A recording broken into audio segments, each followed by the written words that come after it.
Welcome to this lesson on advanced factorization techniques for your IGCSE exams. By the end of this video, you will be able to recognize and factorize two special types of quadratic expressions, perfect squares and the difference of two squares. We will also look at how to handle expressions where you need to take out a common factor first. These techniques are essential shortcuts that will save you time during your exams, especially when dealing with non-calculator papers. Our first goal is to master perfect square trinomials. You will be able to recognize these patterns and factorize them into a single bracket squared. There are two general forms you should look out for. The first is a squared plus 2ab plus b squared. This factors into a plus b, all squared. The second is a squared minus 2ab plus b squared. This factors into a minus b, all squared. Notice the key features.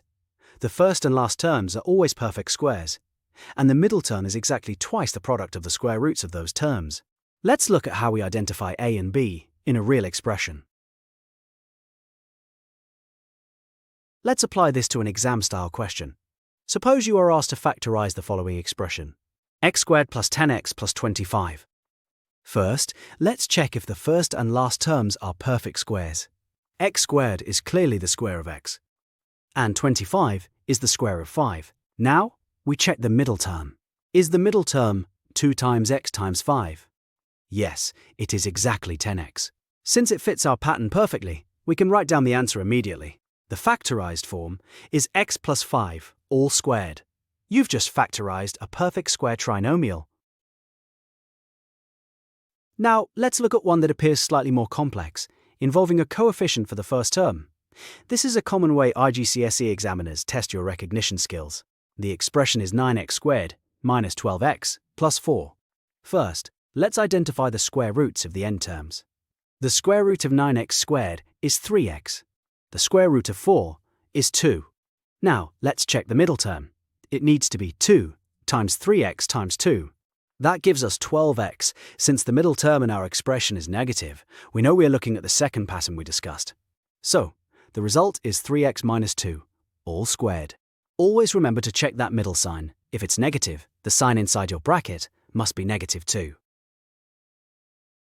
Our second goal is to understand and apply the difference of two squares. This is perhaps the most frequent special case you will see in algebra papers. The pattern is very specific. It only works when you have one square subtracted from another.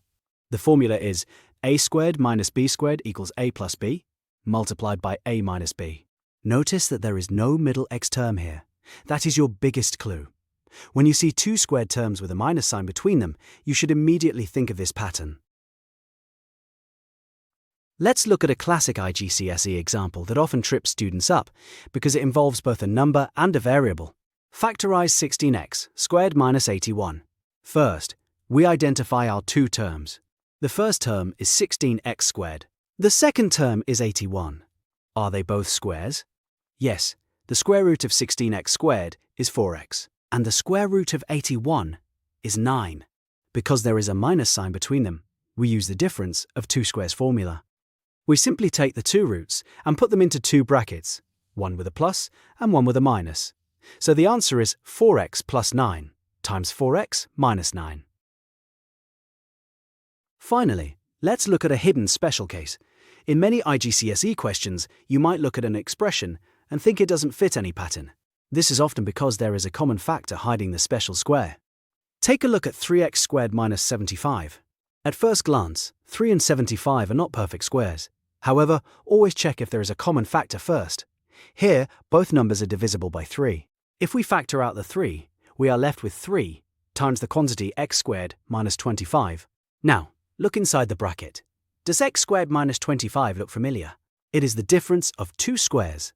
The square root of x squared is x, and the square root of 25 is 5. We keep the 3 on the outside and factorize the bracket to get x plus 5 times x minus 5. This is the fully factorized form. Always remember the golden rule of factorization. Check for a common factor first. To wrap up, let's review the key patterns we've mastered today. These shortcuts are vital for success in your IGCSE algebra questions. First, the perfect square pattern. A squared plus or minus 2ab plus b squared equals open bracket a plus or minus b close bracket squared. Second, the difference of two squares, a squared minus b squared equals open bracket a plus b close bracket times open bracket a minus b close bracket. We also learned the crucial first step for any factorization problem. Always look for a highest common factor first. Let's review our objectives for today.